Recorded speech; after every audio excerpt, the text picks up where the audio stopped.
नमस्कार। इंदुमती मोटिवेशनल में आपका बहुत बहुत स्वागत है।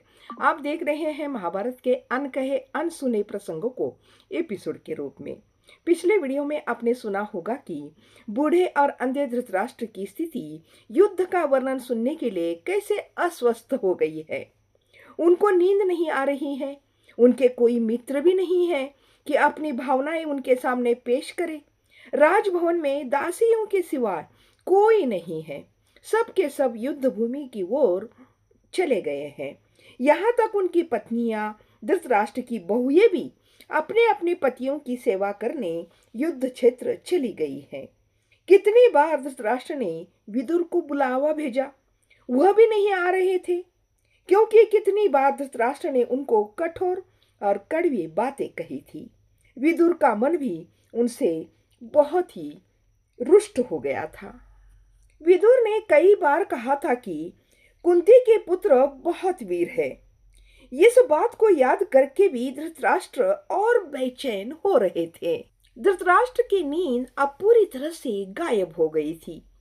उन्होंने रात में कितनी बार ही दासियों को लघु शंका को ले जाने के लिए पुकारा था। मूत्र विसर्जन करके दासी ने उनको कंबल उड़ाकर सुला दिया था। फिर भी उनके मन में यह जिज्ञासा पैदा हुई कि ब्रह्मचर्य में इतनी शक्ति होने का मूल कारण क्या हो सकता है। यह किसे पूछे? धृतराष्ट्र को लगा कि इसका उत्तर तो विदुर ही दे सकता है, पर वह भी कितना बुलाने पर भी नहीं आ रहा है। धृतराष्ट्र सोचते हैं कि कल घर पर हर हाल में विदुर को बुलाना ही चाहिए। देवी गांधारी तो आराम से सांसें ले रही थी। उनको बहुत अकेलापन महसूस हो रहा था। धृतराष्ट्र को लगा कि कल तो बुलाने पर भी विदुर आएगा कि नहीं पता नहीं। कुंती ने तो उन्हें यहाँ आने के लिए मना नहीं किया। उसने चुगली करके विदुर का मन बिगाड़ दिया होगा। यही सोचते सोचते पूरी रात धृतराष्ट्र को नींद ही नहीं आई। सुबह भी हुई। सुस्मिता नाम की दासी आकर काम करने में लग गई। धृतराष्ट्र ने उसे तुरंत बुलाकर कहा, तू ही एक रथ लेकर जा और विदुर को बुला ला। तुम्हारा बड़ा भाई धृतराष्ट्र बीमार है, तुम्हारे बिना वो जीवित नहीं रह सकता, बोल देना। दासी विदुर को यह समाचार देने चली गई। वापस आई तो सुस्मिता के साथ और किसी के पद चिन्हों की आहट सुनाई दी। वह विदुर ही था। उसने कहा, क्या हो गया है? इतना कहते ही धृतराष्ट्र झट से उठकर बैठ गए और कहने लगे, इधर आओ, मेरे पास आओ। कहकर विदुर के हाथ, छाती, भुजाओं पर हाथ फेरकर दृष्टिहीन धृतराष्ट्र के आंखों से आंसू बहने लगे। यह देखकर विदुर को भी देखा नहीं गया और वह भी रोने लग गए। उतने में संजय युद्ध का समाचार लेकर आ ही गया। धृतराष्ट्र ने तुरंत कहा, संजय, तुम्हें यहाँ आए 3 दिन हो गए ना? हम यहाँ चुपचाप तपस्या कर रहे हैं। रोज आकर समाचार देने के लिए ही तो मैंने तुम्हें 2 घोड़े दिलवाए थे ना? संजय ने कहा, कोई विचित्र घटना न घटी हो तो मैं दौड़ा दौड़ा क्यों चलाऊं? उससे क्या लाभ? आपको बताने के लिए कुछ रहना भी तो चाहिए ना। आज बताने योग्य एक घटना घटी। आज से वास्तविक युद्ध आरंभ हो गया है। यह बताने के लिए मैं दौड़ा दौड़ा चला आया हूं। संजय पसीने से तरबतर हो गया था। उसने पहले दासी को कहा कि कुछ शरबत या ठंडा कुछ तो पीने को मिलेगा क्या? मैं तभी बात कर सकूंगा। भूख भी बहुत लगी है, जैसे लग रहा है पेट में आग सी लगी है। संजय महाराज की ओर मुड़कर कहते हैं कि महाराज, बैठने की आज्ञा दीजिए, वरना मैं चक्कर आकर गिर पड़ूंगा। धृतराष्ट्र ने कहा, बैठो बैठो। उन्होंने दासी को कहा कि बैठने के लिए इनको चौकी रख दो और पीने के लिए मधु मिला जल ले आना। जरा सत्तू, मधु और दूध भी ले आना और रसोइयों को बता देना कि संजय आज यही भोजन करेगा।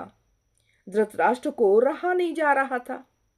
उसने पूछा, संजय, आज का समाचार क्या है? विदुर यह सब सुन रहा था। वह खंबे से टेक लगाए चौकी पर बैठा हुआ था। विदुर ने भी संजय को कहा कि रण क्षेत्र में क्या हो गया है, सच सच और स्पष्ट बता देना। संजय ने बताना शुरू किया। युद्ध आरंभ होने के 4 घड़ी बाद ही पितामह ने घोषणा कर दी कि मैं अब युद्ध नहीं करूंगा, सेनापति पद से निवृत्त होता हूं। ऐसा कहकर पितामह ने अपने सारथी को युद्ध भूमि से रथ लौटाने को कह दिया।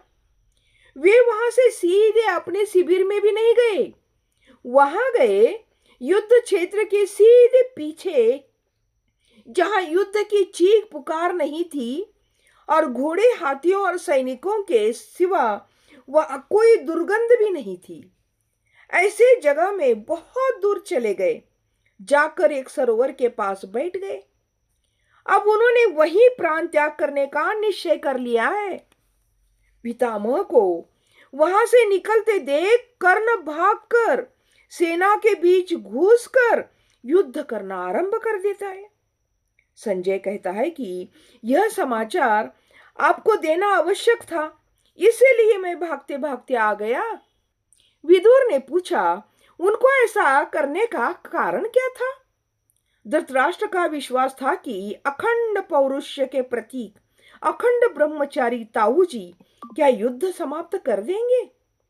उनके संबंध में ऐसा समाचार सुनकर धृतराष्ट्र को चक्कर आ गया।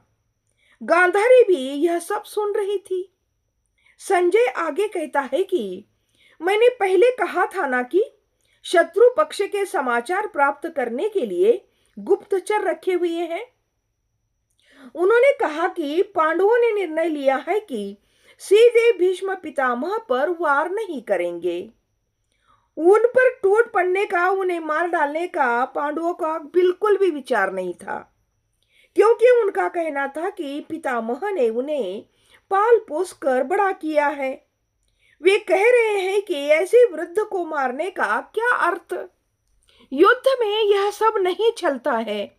पांडवों की इस निर्णय को दूर करने के लिए कृष्ण बीच में आ जाते हैं और पांडवों को समझाते हैं कि हमें युद्ध में सबके ऊपर बाण चलाना पड़ता है, तो सामने भीष्म पितामह भी क्यों न हो। अगर अब भीष्म पितामह को सीधे मार नहीं सकते हैं तो मैं तुम लोगों को बता देता हूं कि उन्हें कैसे मारना है। इस तरह कृष्ण पांडवों की मदद करते हैं। तो इस कहानी को हम यहीं पर समाप्त करेंगे। इस कहानी का अगला भाग अगले वीडियो में जरूर देखिएगा और तब तक के लिए जय हिंद, जय भारत।